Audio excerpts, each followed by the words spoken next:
Varicose వ్యాధితో బాధపడుతున్నారంట. తక్కువ ఖర్చుతో ట్రీట్మెంట్ కావాలి అనుకుంటే ఎవిస్ హాస్పిటల్ని సంప్రదించండి. నమస్తే రమ్మగారు. నమస్తే జయ. రమ్మగారు, నది స్నానాలు చేసేటప్పుడు ఎలాంటి నియమాలు పాటించాలండి? ఏం పాటించక్కర్లేదు. అంతేనా? ఒకటి ఫస్ట్ కొన్ని పాటిస్తే మంచిది. ఓ చాలా పాటించవచ్చు, అవన్నీ మనకు చేత కాదు, కొంచెం వచ్చు. కానీ బేసిక్ నది స్నానం అవకాశం దొరికితే వదిలిపెట్టద్దు. ఫస్ట్ అది అదేదో చెయ్యాలనేసరికి అవన్నీ ఎవరు చేస్తారండి అనిపిస్తుంది కదా జయ. అవునవును అవును అవునా? రమ్మగారు, అవును. మీరు అలా డిస్కరేజ్ అవ్వద్దమ్మా. నది స్నానం ఎక్కడైనా, ఓ గోదావరి, ఓ కృష్ణ, ఓ కావేరి, ఓ తుంగభద్ర, ఏదైనా ఇది నది అనగానే చెంగును దూకేయండి అందులో, అంతే. ఎందుకంటే ఈ నదులలో ఒక రకమైన కరెంట్స్ ఉంటాయి జయ, ఎక్కడి నుంచో వస్తాయి. ఈ నదులు సాధారణంగా అన్నీ కూడా మునుల వల్ల జన్మించినవిగా ఉంటాయి. ఏదో ఒక అద్భుతమైన కార్యాన్ని సాధించడానికి పుట్టినవై ఉంటాయి. ఎన్నో రకాల భూముల మీద నుంచి ప్రవహిస్తాయి. ఎన్నో రకాల వృక్ష సముదాయం, ఎన్నో రకాల ఏమంటారు ఔషధులు, ఆ మట్టి పవరున్న మొక్కలు, పవరున్న ప్రాంతం, వాట్లలోంచి వస్తాయి. ఈ వచ్చే వాటిని మనము అందులో ఉన్న పవర్ని కొంతైనా మనం సొంతం చేసుకోవచ్చు. ఒక తాత్కాలిక స్నానం వల్లైనా సరే. ఒక దేవాలయ దర్శనం ఎలాంటి ఫలితం ఇస్తుందో ఒక నదీ స్నానం ఇంచుమించుగా అలాంటి ఫలితాన్ని ఇస్తుందని నమ్మండి మీరు. బా, అంత గొప్పది నదీ స్నానం. ఏదో చెరువు స్విమ్మింగ్ పూల్స్లో దూకట్లేదమ్మా, మనం చేసుకునేవే గోతులు, మనం తీసుకున్న గోతులే మనమే సిమెంట్ చేస్తాం, దాని నిండా సిమెంటు, క్లోరిను, దిబ్బ తిరుగుండం, నీళ్లు. అవును, అంతేనా? నీళ్లు కనపడితే ఉద్రేకంగా ఉంటుంది చాలామందికి. ఈ దిగుతాం, వీటి వల్ల వచ్చే ప్రయోజనం లేదు, కేవలం నీటిలోకి దిగటమే కానీ, అంతే కదా? అంతేగా. కానీ నదులు అట్లాంటివి కాదు, వాటికి సహజ సిద్ధంగానే శక్తి ఉంటుంది. దాంట్లోకి వెళ్తే ఎంతో కొంత ఉపయోగపడుతుంది. నదీ స్నానం వల్ల ఉన్న ప్రయోజనాలు అన్నీ ఇన్నీ కాదు. మీకు మళ్ళీ ఇంకోటి ఏంటంటే, ఈ స్నానం చేశాక సమీపంలో ఉన్న దేవాలయ దర్శనం చేయగలిగారా, ఒకటికి 10 లాభం మీకు. నదీ స్నానం చేసి దేవాలయ దర్శనం చేయడం. శ్రీశైలం వెళ్తాం, శ్రీశైలం మనం ఎలా వెళ్తున్నాం జయ, పరిగెట్టుకుంటూ వెళ్ళి పరిగెట్టుకుంటూ వచ్చేస్తున్నాం. అవును కదా రమ్మగారు. అంతేగా. ఇవాళ పొద్దున వెళ్తాం, రేపు పొద్దున వచ్చేస్తాం. అంతే. హైదరాబాద్ నుంచి అయితే అంతే. రాత్రికి రాత్రి తిరిగి వచ్చేసే వాళ్ళు కూడా కొన్ని ఉంటాయి కొంతమంది, అవి కూడా సాయంత్రమే పరిగెత్తుకొచ్చేసి వచ్చేస్తున్నాం. అదే చేస్తున్నాం. కానీ స్నానం చేద్దాము, పాతాళ గంగలోకి వెళ్దాం, అలాంటివి ఆలోచిస్తున్నాం మనం. ఆలోచించట్లా. ఆ వెళ్తుంటే దారిలో స్నానం చేసే వాళ్ళు కృష్ణలో కనిపిస్తుంటారు. ఆహాహా వీళ్ళు ఎవరో స్నానం చేస్తున్నారే అనుకుని వెళ్ళిపోతాం. స్నానం చేయటమే పనిగా వెళ్ళిన వాళ్ళు కొంతమంది ఉంటారు. ఎంతమంది చేస్తున్నామో ఆలోచించండి. ప్రతిసారి కాకపోయినా అప్పుడొకసారైనా తీసుకోవాలి.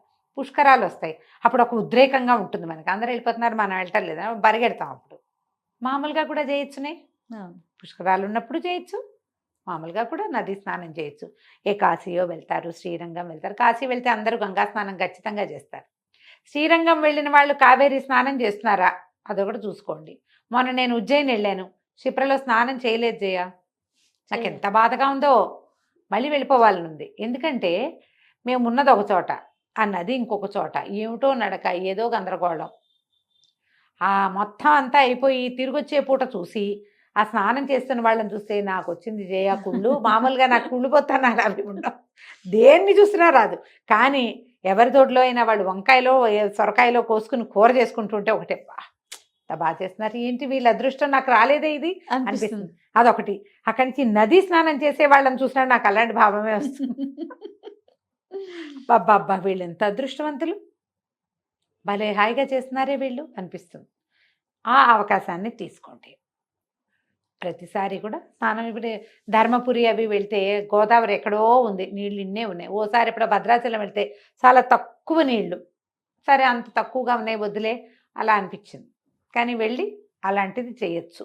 ఈ నదీ స్నానం చేసేటప్పుడు పాచిగా వెళ్ళకూడదు, మనం స్నానం చేసి వెళ్ళాలి. ఇప్పుడు అవకాశం లేదు, మనం దారిలో వస్తున్నాము, అప్పుడు వెళ్ళొచ్చు.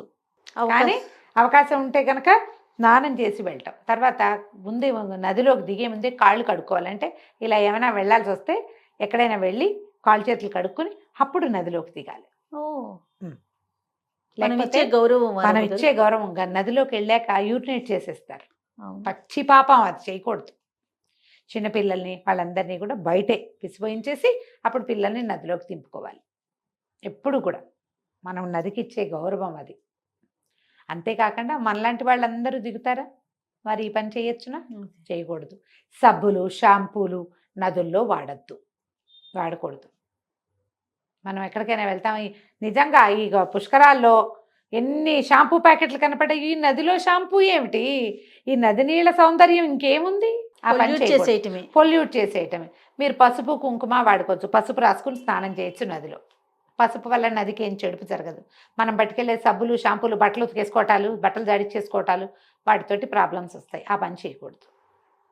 నదీ తీరంలో ఏదైనా దీపం వెలిగించి నదిలో వదిలిపెట్టచ్చు. నదిలో ఏదైనా ఒక కాసు వేయచ్చు. నదికి ఏదైనా సమర్పించవచ్చు, పువ్వులు అవి సమర్పించుకోవచ్చు, పసుపు కుంకుమ సమర్పించవచ్చు.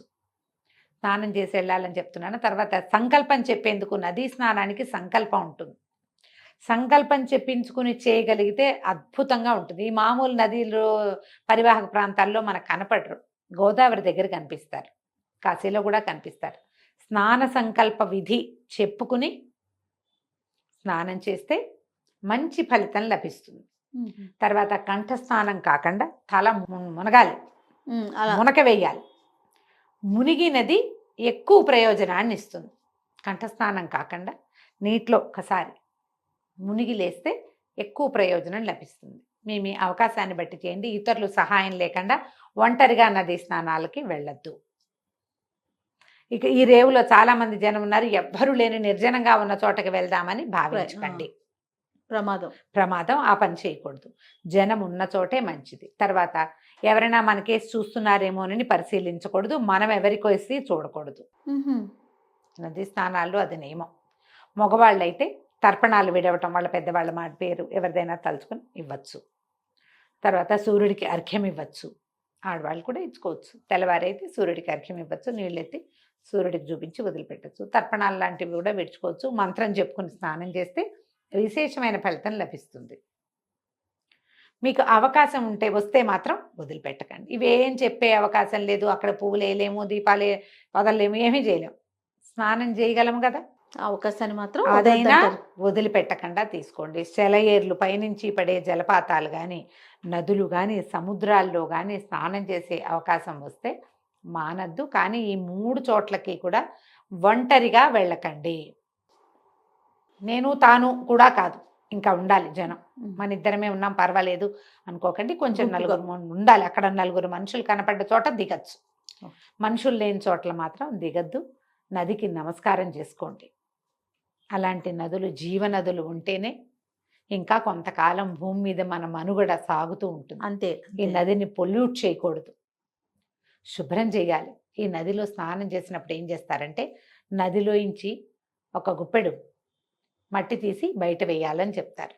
ఓ రాయి తీసి బయట వేయటం. నదులు పూడికి తీయబడాలి, మట్టి తీసి విసురుతారనమాట బయటికి. పెద్దవాళ్ళు చెప్తారు, చేతికి అందిన మట్టి తీసి విసరండి అని. అవకాశం ఉంటుంది, ఉండదు. పాత రోజుల్లో చేసేవాళ్ళు. నువ్వు ఎంతసేపు అడుగుతావు కదా, కాయిన్స్ వేస్తాము నదిలో. పాత రోజుల్లో ఏం చెప్పేవాళ్ళు, మనవి రాగి కాసులు ఉండేవి. ఈ రాగి లోహం వల్ల నీళ్లు శుభ్రపడతాయి, అందుకని రాగి కాసులు వేయించేవాళ్ళు.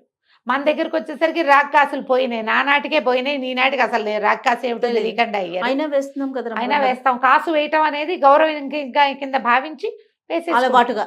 ఈ లోహాల వల్ల మన నదికి ఒరిగేది నిజంగా ఏం లేదు, ఏం ఉండదు.